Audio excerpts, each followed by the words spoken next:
Hi and welcome to my studio. Vinci here. Today I'm going to be working from this reference shot, which is tree branches up at Cadbury Castle in Devon, near where I live. I've done several paintings of trees from this location, and it's a great location to work from, and lots of subject matter coming from it for me at the moment.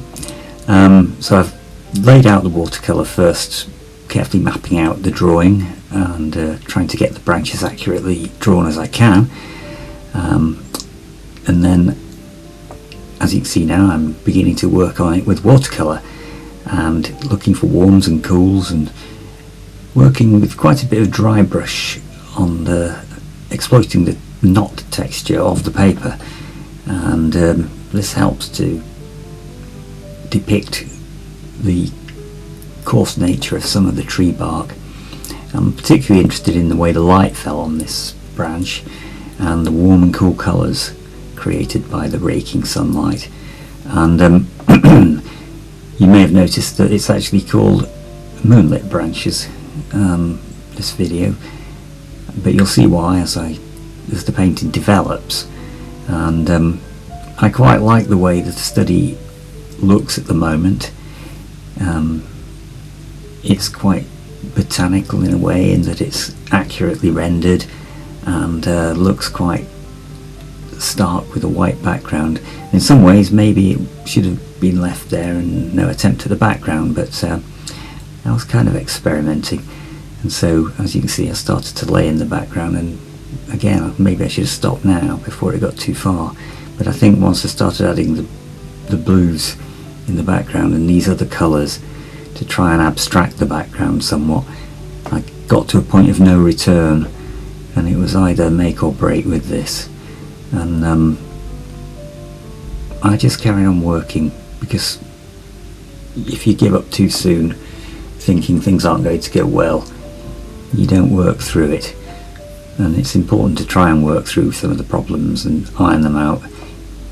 Even though watercolour is quite an unforgiving medium, you can still build it up.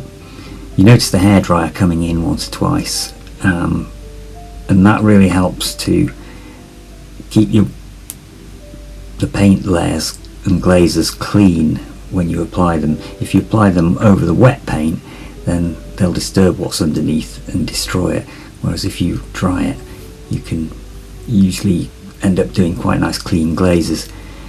So I've glazed quite a bit of actual white Winsor & Newton watercolour over parts of it to pale down some of the colours, and then introducing spots of light coming through. And I decided at this point that the painting wasn't working that well and I would take some risks, and so I introduced some trees to create some different dynamic and diagonals and some depth to the painting, which I think I'd lost up until that point. And the spots of light, one of them I decided might represent the moon, even though the direction of the light isn't really coming from behind. It kind of worked as a motif, and so I stuck with that and decided to press on with the painting as best I could. And I was having a lot of fun with watercolour and mixing on the paper and then spattering and just messing around with paint really and seeing what happened.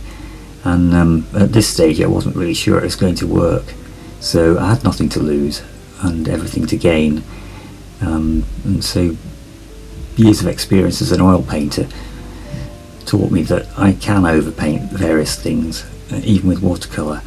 And I think really I started to pull it together by this stage, in adding those stronger greens at the bottom just counterbalanced some of the mauves and pinks and the blues, and it began to feel like a moonlit scene, and there's the finished piece.